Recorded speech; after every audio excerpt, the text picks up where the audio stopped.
Quédate en la casa, que en La Iguana nos quedamos contigo para informarte.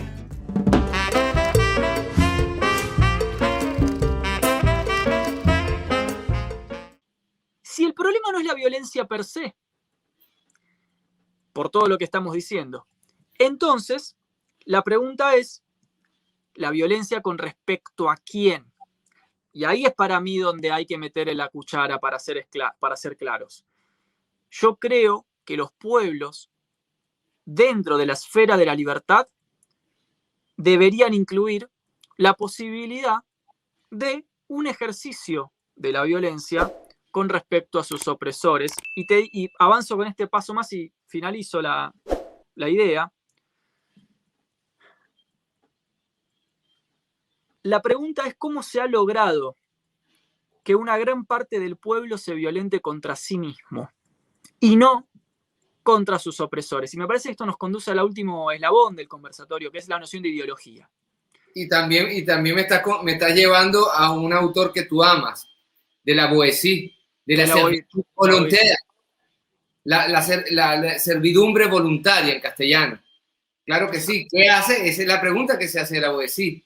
¿Qué hace que los pueblos no se rebelen contra sus opresores? Todo lo contrario.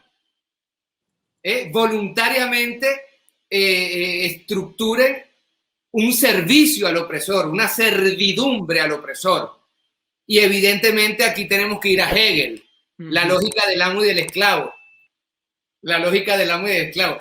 Y te tengo una perla que tú archi conoces, pero va a ser el pase que te voy a dar para que metas el gol, porque el amo tiene la pulsión del poder. El amo quiere vivir y quiere vivir bien, pero la única metodología del griego método, camino, del amo para vivir bien es que alguien le sirva en los dos sentidos de la palabra, le sirva para sus fines y le sirva como esclavo. Cuando el pueblo se somete voluntariamente, y paso de Hegel a la Boétie y me devuelvo a Hegel, a la lógica conquistadora, Caín, de posesión, cuando se somete el pueblo, cuando el pueblo entra en la lógica del esclavo, el pueblo se cosifica. Sí. Y es precisamente cuando el esclavo, y esto es válido en una relación de 2 como en una relación de 50 millones de habitantes. Cuando entonces el esclavo se cosifica, mosca con esto, da lugar a que el esclavo pueda hacer lo que sea con él, porque es una cosa. Que lo lance los helicópteros, como en la Argentina o en la Venezuela de los años 70 y 80.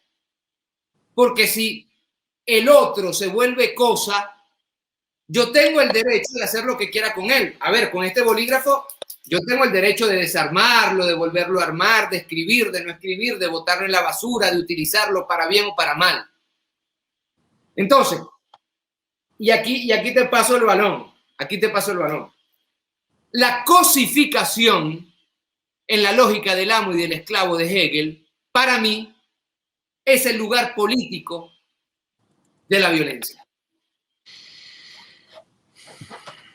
La cosificación, me movió esa, la cosificación. La cosificación es el lugar político de la violencia. Y la cosificación, tomando de la Boétie, puede ser tú que me cosificas como amo, y al yo dejarme cosificar, doy lugar a que se haga lo que sea conmigo, se me desaparezca, se me torture, se me asesine, etc.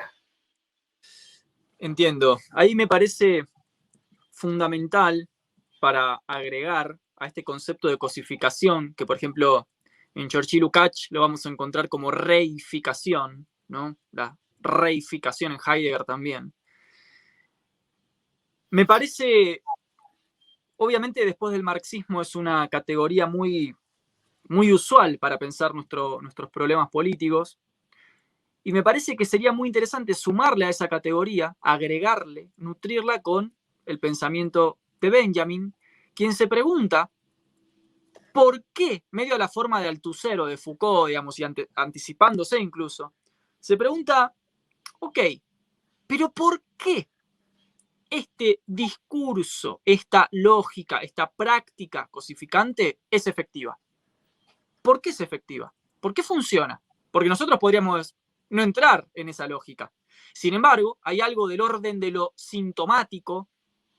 No es casualidad que Jacques Lacan diga que Marx es el descubridor por primera vez en la historia del síntoma social.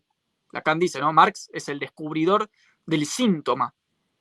Entonces, hay algo del orden de lo sintomático, de lo repetitivo, de lo primigenio, del tótem, del tabú, que funciona dentro de esto y que parecería hacer que no podamos salir de esa dimensión de la cosificación. No solamente del otro, sino de nosotros mismos y de nosotros con respecto al dominador. Y Benjamin dice lo siguiente, y esto es lo que me parece que es brillante, porque Benjamin en este sentido habilita en el discurso filosófico crítico de la contemporaneidad toda una dimensión nueva del problema de la cosificación, que es la siguiente. Él dice, sí, es verdad, efectivamente, el progreso era un mito, no hay progreso, solo hay avance técnico, pero no hay progreso humano. Todo bien, critico la lectura burguesa de la historia, esta idea de que todo es lineal, que hay una causa y un efecto en la historia, pero atentos, dice, y ahí mete Benjamin la noción de imagen dialéctica. Dice, las sociedades cosificadas están dormidas, están en la ensoñación. Hay algo del orden de lo narcótico, de lo onírico, del plano de los sueños, que sostiene en lo que en Castoriadis va a ser el ideario colectivo institucionalizado, sostiene esta repetición sintomática de la posición cosificada. Y ahí Benjamin dice, metiendo un poco a Freud, de una manera no muy sistemática, pero mete a Freud, dice, en el fondo, en los sueños estamos rodeados de fantasmas. Y son las fantasmagorías que maneja la sociedad en su vida cotidiana la que sostiene lo que hoy vamos a conocer como la ideología, por ejemplo, que deviene de esta lectura hegeliana que vos estás haciendo. Sin Hegel, todos sabemos que no habría Lacan y no habría, por supuesto, una teoría del sujeto como falta. Entonces, me parece que tu intervención dispara esta cuestión y nos entrega ya finalmente al problema de la ideología. ¿Por qué, como dice Foucault, por qué la ideología es un discurso eficaz? ¿Por qué funciona decir que los marxistas son estos, que los liberales son estos, que los nacionalistas son estos, y funciona y opera y son discursos eficaces? Además, está diciendo una cosa fundamental: sociedades dormidas, con un efecto casi narcótico. Pero la sociedad está dormida porque nos tienen dormidos a punto de somníferos. ¿Y cuáles son los somníferos? En muchos casos, los medios de comunicación. ¿Cuáles son los somníferos? La educación retrógrada de nuestras sociedades. Más que la política, más que los políticos, más que el Estado y más que a todos los que le echamos la culpa cotidianamente de todos los males. Son pueblos dormidos. Son pueblos estupidizados. Son pueblos abobados.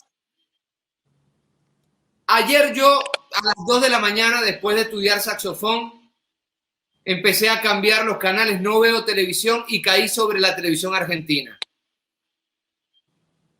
Y yo no podía creer lo que yo estaba viendo a nivel de, no te voy a hablar de manipulación, no te voy a hablar de, y digo televisión argentina, puede decir televisión chilena, colombiana, venezolana, brasileña. Mire, yo no podía creer el nivel de atontamiento, y esto es fundamental, voluntario, sistemático, teleológico, financiado. Además, entonces mira que me vuelvo entonces, ¿cómo entonces salir nosotros de estos narcóticos? Que ahora además hay que sumarle las redes sociales. Claro. Ahora hay que sumar las redes sociales, que en el caso nuestro la estamos utilizando para vehicular ideas, buenas, malas, de arriba, de abajo, de izquierda, de derecha, lo que sea, pero ideas al fin. fruto y producto de una construcción y de un esfuerzo y de un estudio, nos guste o no. Pero al fin y al cabo, esta sociedad narcótica de una violencia transparente solamente puede ser deconstruida con la revolución. Ujú. Y Mosca, estoy utilizando la revolución como categoría filosófico-política. Ujú. No estoy hablando de esta revolución, de aquella revolución. No. Porque, querido Nahuel, la revolución tiene una R de más. Y esa R de más le da rapidez a la evolución. La revolución es una evolución, un despertar en tiempo récord. Entonces, y bueno, podemos ir entonces a la revolución de colores, ¿te acuerdas? En Europa del Este, a todas estas manipulaciones, podemos ir a las falsas revoluciones, pero en todo caso, el despertar de los pueblos es un despertar contra la violencia. Ujú.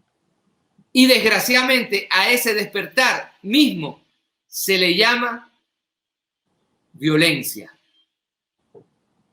Y desgraciadamente, y vuelvo a ser políticamente incorrecto, la única forma de salir de la violencia es la violencia. Esta violencia no es salir a quemar todo. Esta violencia, digo, no es estrictamente salir a quemar todo, también puede pasar por ahí. Pero también es la violencia propia de la educación y de la contraeducación. Porque alguien que va contra la educación establecida es violento, no puede ser de otra manera.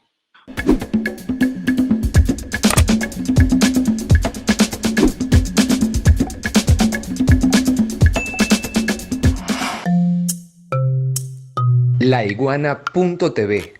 La verdad hecha tendencia.